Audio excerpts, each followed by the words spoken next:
하나님의 계획은 지금도 하나님의 뜻이 진행되고 있습니다. 이루어져 가고 있어요. 우리 인류의 역사는요, 사람들이 만들어가는 것처럼 보이지만 그 배후에는 하나님의 손길이 있습니다. 창세 이래로 지금까지 계속해서 하나님이 관여하고 계세요. 하나님의 눈에 안 보이니까 우리는 못 느끼고 있을 뿐이지 역사가 그냥 진행되는 게 아닙니다. 하나님이 다 일일이 개입하시는 거예요. 전쟁이 일어나는 것도 그냥 일어나는 게 아닙니다. 다 하나님의 뜻 안에 있는 거예요. 그리고 전쟁뿐만 아니라 이 세상에 일어나는 지진이나 또 재해나 이런 것들도 하나님이 허락하지 않으면 절대 일어날 수가 없어요. 자연 환경의 변화가 오는 것, 이게 요한계시록에 기록된 겁니다. 자연 환경에 사람이 이산화탄소를 많이 써서 문제가 생기는 게 아니에요. 하나님이 이 자연에 지금 자연을 통해서 이 땅을 심판하시는 거예요. 심판. 그래서 7인을 떼고 7인을 떼면은 전쟁이 막 일어나기 시작하고 내용 나오죠. 7인, 7대접, 7나팔 이런 것들이 나오지 않습니까? 마지막 때 일어나는 사건들이에요. 요한계시록을 읽어보시면 여러분이 이해가 돼요. 특히 영적인 일들이 일어나기 시작합니다. 영적인 문제, 정신병 걸린 사람들, 이런 사람들 많아요. 인간으로서 도대체 범할 수 없는 그런 희한한 죄를 하나님 막 짓습니다. 끔찍한 범죄가 일어납니다. 그게 그냥 되는 게 아닙니다. 무정에서 올라오는 이 악한 영적인 세력들이 그 사람 속에 들어가가지고 사람들을 해치는 거예요. 이런 세상이 돌아가는 걸 봐도 여러분 그냥 되어지는 것이 아니라 다 하나님께서 계획한 대로 다 이루어지고 있는 거예요. 그리고 이 시대는 여러분 심판의 시대입니다. 심판의 시대. 그래서 교회도 심판을 받고 그리고 이 세상 사람도 심판을 받습니다. 이게 다시 말씀드리지만 교회가 진리 위에 딱 서지 않고 성도가 진리 위에 서지 않으면요, 이 마지막 심판을 절대 못 견딥니다. 견뎌낼 수가 없어요.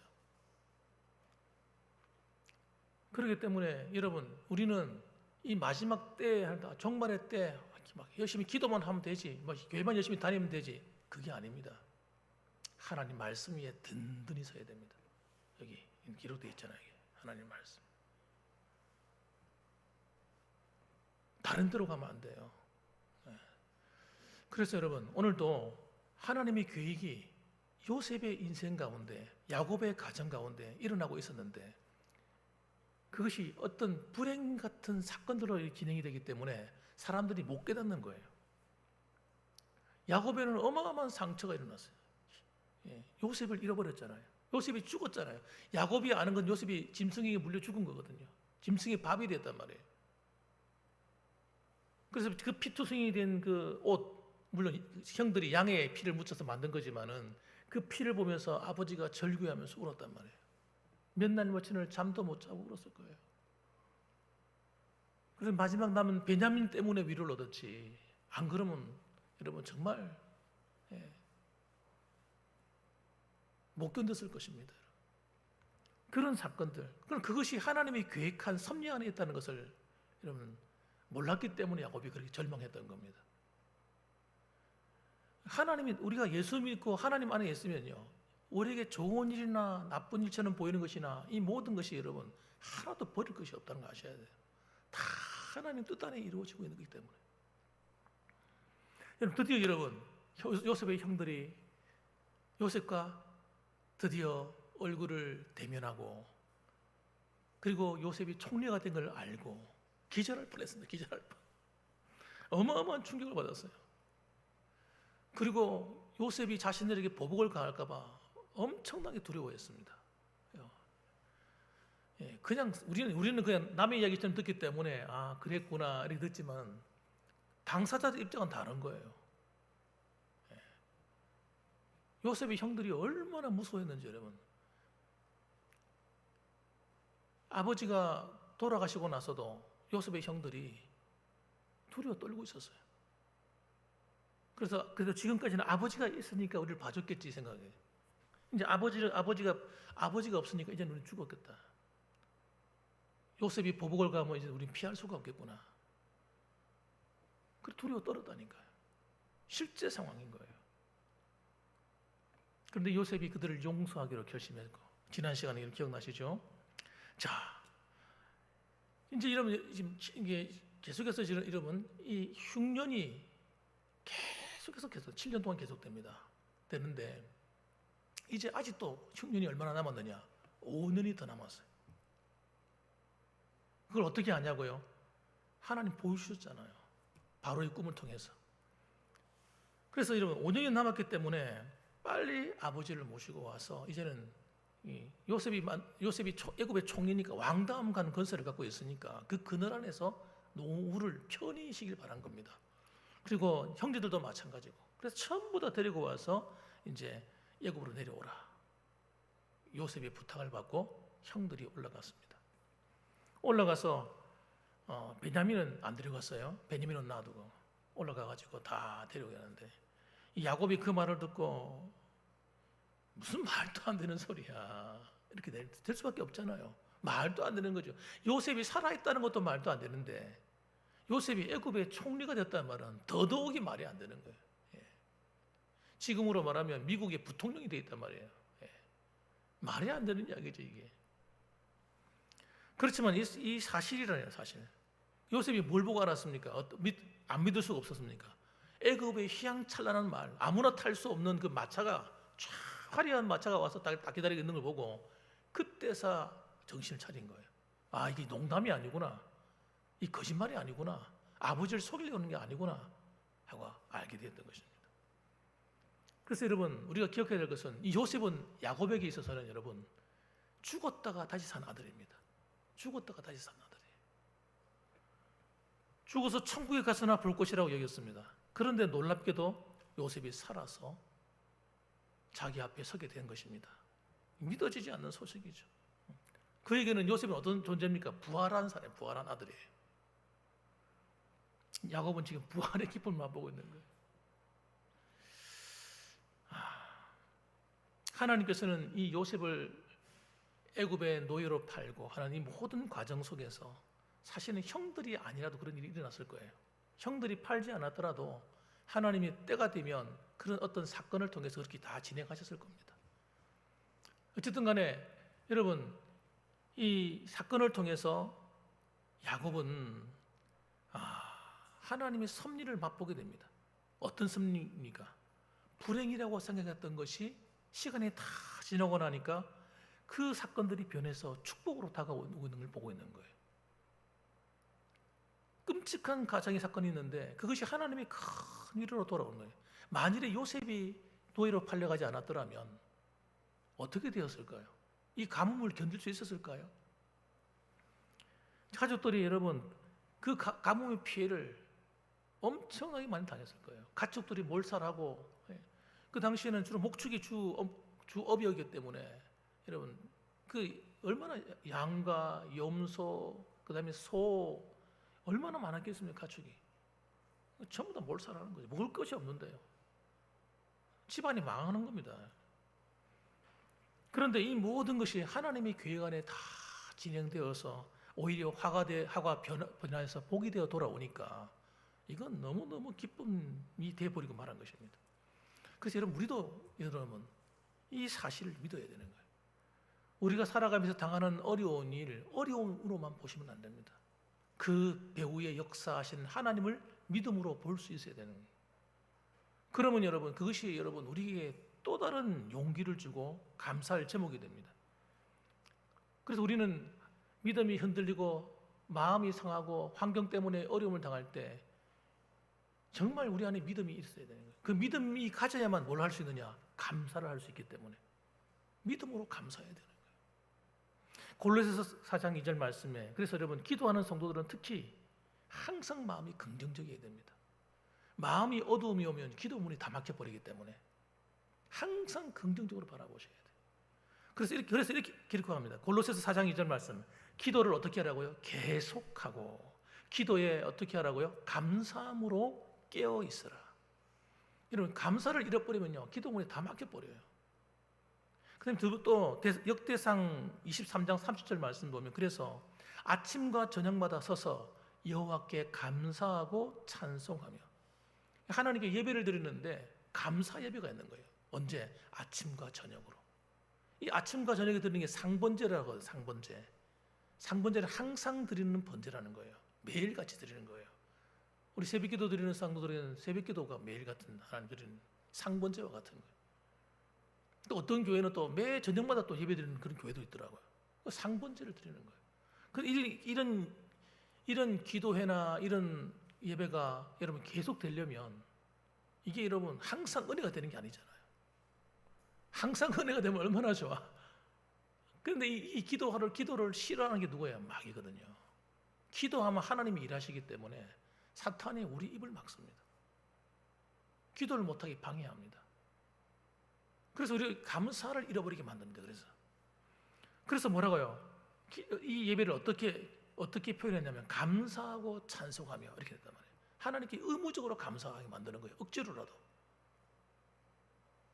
그래서 감사함으로 우리 영혼이 피폐해지지 않고 어려움을 이겨내도록 그렇게 하셨다는 겁니다.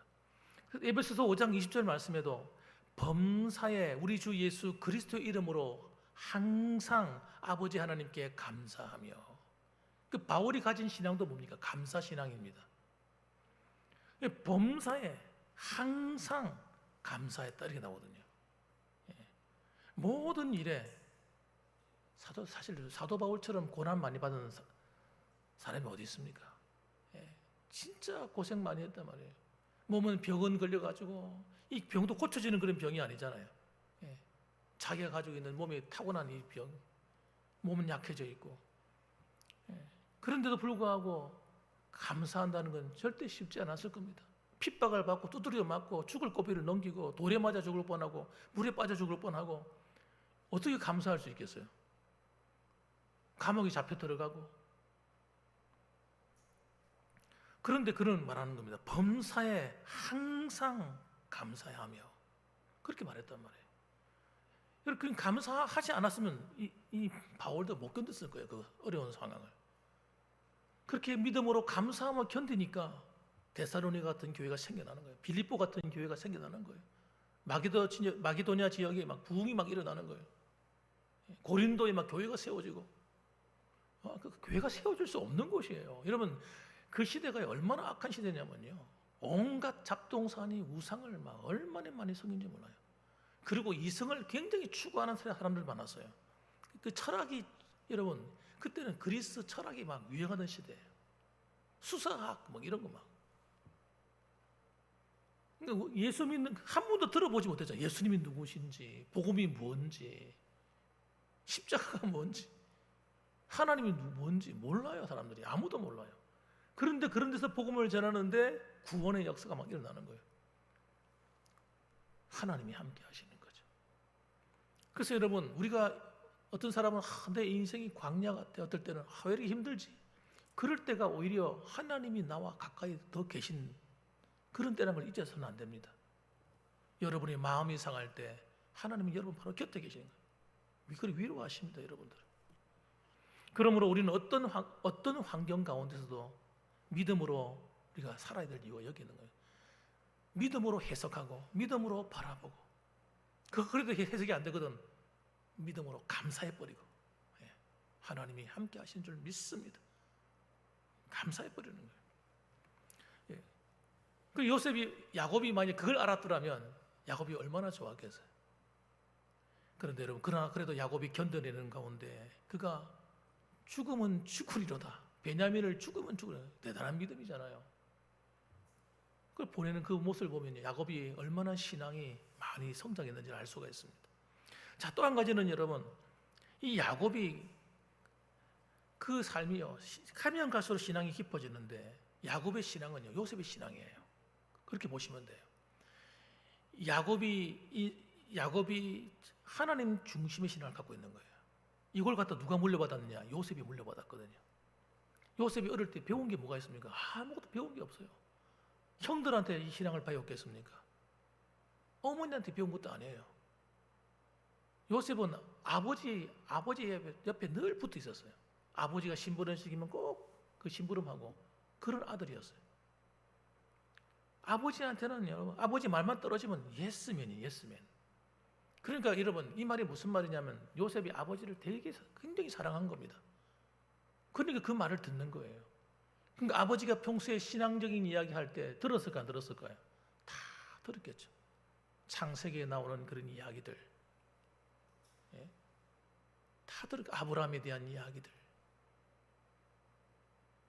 이삭에 대한 이야기들 다 배웠을 거예요. 아버지를 통해서. 그러니까 요셉이 하나님이 나와 함께 한다는 이 신앙이 꽉 들어차 있는 거예요. 근데 이 신앙이 어디서 나왔다는 거예요? 요셉은 야곱에서 배웠다는 겁니다. 자, 1절 말씀 보세요.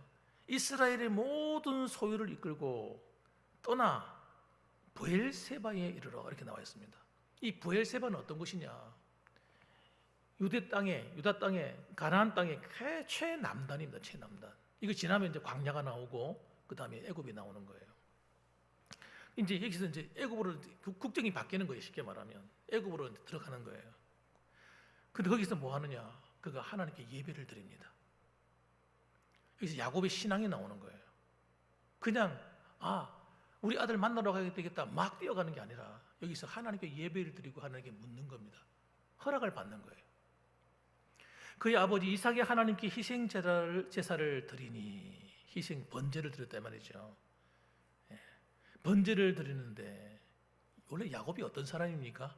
거짓말쟁이, 남을 속이는 자, 하나님께 물어보는 게 아니라 자기 수단과 방법을 동원해 가지고 문제를 해결하는 자, 그 사람이 누구예요? 야곱이잖아요. 야곱이 연단을 겪으면서 이게 막 박살이 나쁜 거예요. 자기 중심 신앙. 자기 중심 신앙을 살았더니 고달픈 인생밖에 없는 거예요. 남을 속이니까 속임당하고, 행한 대로 다 그냥 자기가 악을 행한 대로 다 다 당해버리니까 나중에 영적인 철이 들은 겁니다. 그래서 하나님께 묻는 거예요. 예배드리를 통해서. 그는 이 야곱은요, 기도하는 사람이 되었습니다. 기도하는 사람이 되었어요. 야복 강가에서 기도하는 거 보셨죠? 끝까지 하나님의 은혜를 갈구하는 그 믿음 보세요. 그가 그 신앙이 여러분 점점 더 깊어졌던 겁니다. 하나님께 여러분 기도로 음용을 바꾼 사람이 누구냐? 야곱입니다. 야곱. 하나님을 사랑하는 이 믿음의 사람, 하나님 중심의 신앙을 갖게 되면요, 끊임없이 성장할 수밖에 없어요. 하나님을 의식하기 때문에. 하나님을 의식하고 행동하고 하나님을 의식하고 길을 가기 때문에 여러분 그의 행동이나 생각이나 모든 것이 하나님에 의해서 좌우되는 겁니다. 그러니까 하나님 그를 어떻게 합니까? 더 높이 올리는 거예요. 그래서 요셉이 그 신앙을 본받았는데 이 브엘사바는 어떤 곳이냐? 이름이 뜻이 약속의 운물, 그런 뜻입니다. 약속의 운물. 과거에 아브라함과 이삭이 이곳에서 하나님께 제사를 드렸어요. 예배를 드렸습니다. 그곳에 온 거예요. 말로만 듣던 거. 자기는 잘 안 갔잖아. 안 가졌거든요. 브엘세바에.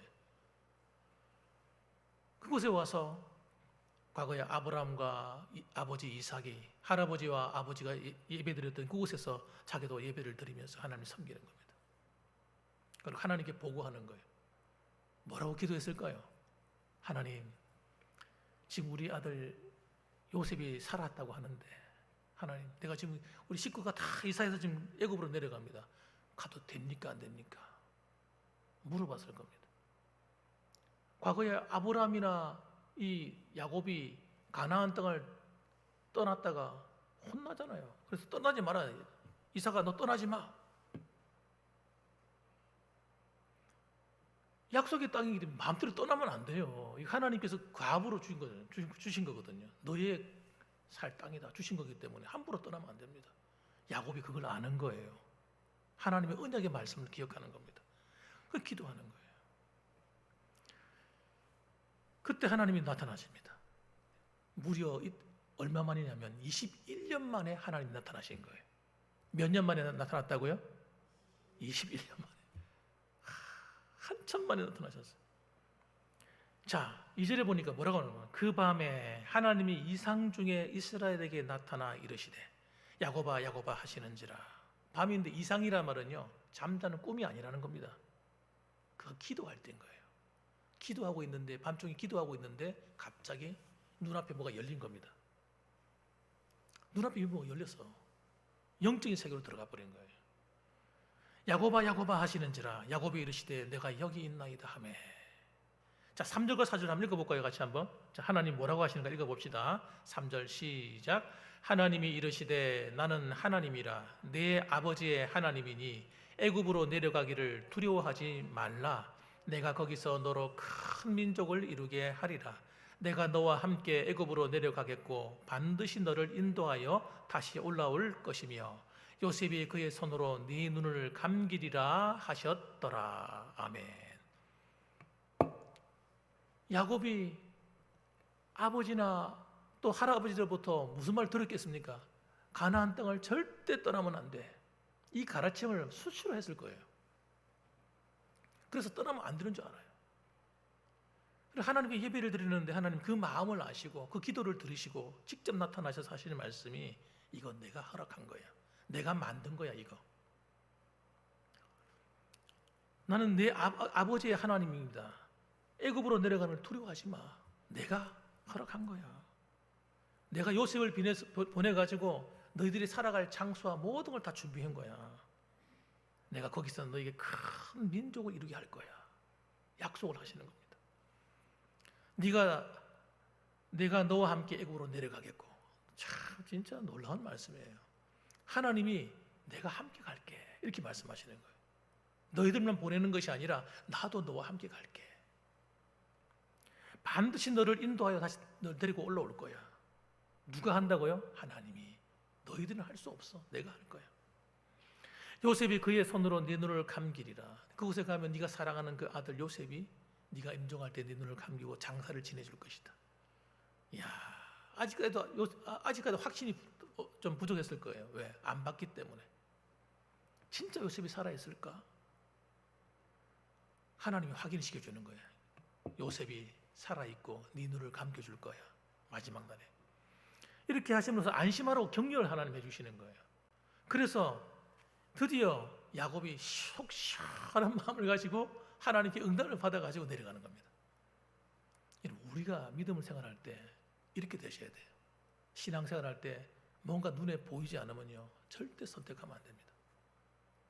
실수하는 겁니다. 내가 가고 싶다고 막 가면 안 돼요. 하나님께 물어가서 가야 돼요. 물었는데 응답이 없어. 응답이 없을 때는 움직이지 말라는 뜻이에요. 하지 말라는 뜻이란 말이에요. 사람은 응답이 없으니까 자기 마음대로 하거든요. 그 하나 응답이 없다는 얘기는 하지 마 이 뜻이란 말이에요. 그러면 내가 손해를 보더라도 멈춰야 되는 겁니다. 그런 응답을 받아서 하면요 하나님이 책임지는 거예요. 야곱은 그 길을 선택한 겁니다. 다윗도 마찬가지예요. 믿음의 사람 다윗도 항상 하나님께 묻습니다. 그의 성공의 비결은 그거예요. 전쟁에서 한 번도 패한 적이 없어요. 다윗이. 어떻게 전쟁을 하는데 한 번도 패하지 않는 사람이 있을 수 있겠습니까? 한 번쯤은 패하지. 여호수아의 군대도 한 번 패했는데. 여러분 하나님이 함께하면요 하나님이 허락을 받아서 하면요 한 번도 패하지 않을 수 있습니다. 여러분 아셔야 됩니다. 손해 안 볼 수 있다는 거예요. 그러니까 여러분 그래서 하나님께 물어보고 하는 것 이것이 몸에 싹 배우면 좋아요.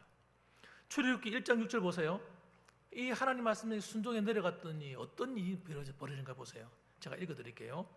요셉과 그의 모든 형제와 그 시대의 사람은 다 죽었고 7절에 보니까 이스라엘 자손은 생육하고 불어나 번성하고 매우 강하여 온 땅에 가득하게 되었더라. 그 고센 지방인데요. 고센 지방은 마치 어떤 곳이냐? 김해 평야 같은 곳이에요. 김해 이제 바다와 강이 만나는 곳이니까 모래도 많고 그다음에 옆에 하천이 막 땅이 기름진 땅이 막 생기잖아요. 풀도 많고 물도 많고. 고센 땅이 꼭 그렇습니다. 아주 넓은 평야가 펼쳐져 있고요. 여러분 애굽은요 풀이 잘 없어요. 날강이 쭉 길쭉 배 모양으로 길쭉쭉 돼 있는데요. 이게 물이 있는 그 옆에 한 1km 내에만 1km, 2km 내에만 숲이 있고 또 사람이 살 수 있는 곳이에요. 그 바깥으로 나가면 전부 다 사막입니다. 완전 사람이 살 수가 없어요. 그런데 고센 땅은 안 그렇단 말이에요. 고센 땅은 넓은 평야가 있고 목축하기 정말 좋은 곳입니다. 목축하기 너무 좋고 농사 짓기 너무 좋고 그곳에다 하나님께서 그걸 보내시려고 다 준비해서 집어넣은 거예요. 그리고 애굽이라는 강대국이 딱 보호해 주니까 어떻게 됐을까요? 걱정할 게 없잖아요. 그러니까 어마어마하게 사람들이 자손을 번식시키는데요. 와, 놀라운 일이 일어납니다. 마치 무슨 공장에서 기계를 찍어내는 것도 아닌데 생육하고 진짜 불어나는 거예요. 하나님이 이런 축복이 와요. 자, 보세요. 오늘 이 시대는 여러분 경제적으로는 잘 사는 것 같은데 자손들이 끊어지는 시대예요. 이 말이 무슨 말이냐면 하나님의 축복이 멈춘 겁니다. 육신적으로는 잘 먹고 편안한데 자손이 멈춘 시대. 번성이 안 일어나는 거예요. 하나님 안 기뻐한다. 이 세대를 하나님 그 뜻입니다, 여러분. 이 보세요. 하나님이 생육을 번성하게 하는 거 어떻게 되는가 보세요. 4대 아브라함 1대, 이삭 2대, 야곱 3대, 그리고 요셉까지 4대잖아요. 12아들 시대가. 4대 만에 애굽으로 내려가는데 몇 명이 내려갔냐면 70명이 내려갑니다. 70명. 70명이 내려가는데 또 다른 4대가 지납니다. 그 70명에서 4대. 예? 400년이 지나는 거예요. 400년. 400년이 딱 지나는데 여러분 장정만 60만 명. 장정 전쟁에 나갈 수 있는 그 사람들만 60만 명이에요. 어린 아이들, 청소년들, 그리고 여자들, 할머니들 다 합하면요 200만 명이 넘는 거예요. 어마어마한 숫자입니다. 그래도 노인들도 있지 않습니까? 그러니까 여러분 하나님께서 한 나라가 4대 만에 일어난 거예요. 그럴 수가 없어요, 여러분. 어느 나라, 어느 사람이 4대 만에 이렇게 된단 말이에요. 그렇게 될 수가 없습니다. 이건 기적입니다, 기적. 따라합시다. 기적이다. 기적이 말고, 애들 기적이 말고, 기적이다. 예. 할렐루야. 하나님이 우리와 함께 하시면요, 기적이 일어날 때 되어 있는 거예요. 하나님을 여러분 무시하면 안 됩니다. 예수 믿는 걸 여러분 만만하게 보시면 안 돼요. 우리가 하나님을 정말 바르게 믿으면 하나님이 우리의 인생을 기적이 일어나는 생애로 만드시는 거예요. 하나님이 그분이 우리 안에 우리 가정과 삶에 들어오셔서 움직이시면요 그분이 하는 일은 전부 다 기적이라니까요. 우리 봉안교회 안에 여러분 하나님의 기적이 일어나길 주님을 축원합니다. 여러분의 가정에 하나님의 기적이 일어나길 축원합니다. 여러분의 자손들에게 기적이 일어나길 축원합니다. 여러분 그렇게 되십시오. 그렇게 될 수밖에 없다는 거예요. 믿음으로 살아가는 성도들은 여러분 세상에 나가면 우습게 볼지 몰라요. 우리를 만만하게 볼지 몰라요. 그러나 하나님은 우리를 가장 존귀하게 보십니다. 우리를 높이시는 거예요. 그렇기 때문에 오늘도 여러분 이 사실을 기억하고 여러분 오늘도 이 맥주 감사절을 통해서 더 감사하시고요. 하나님과 함께 동행하는 이 믿음의 길을 우리 끝까지 달려가는 저와 여러분들 되시기를 주님의 이름으로 축원합니다. 아멘. 기도하겠습니다.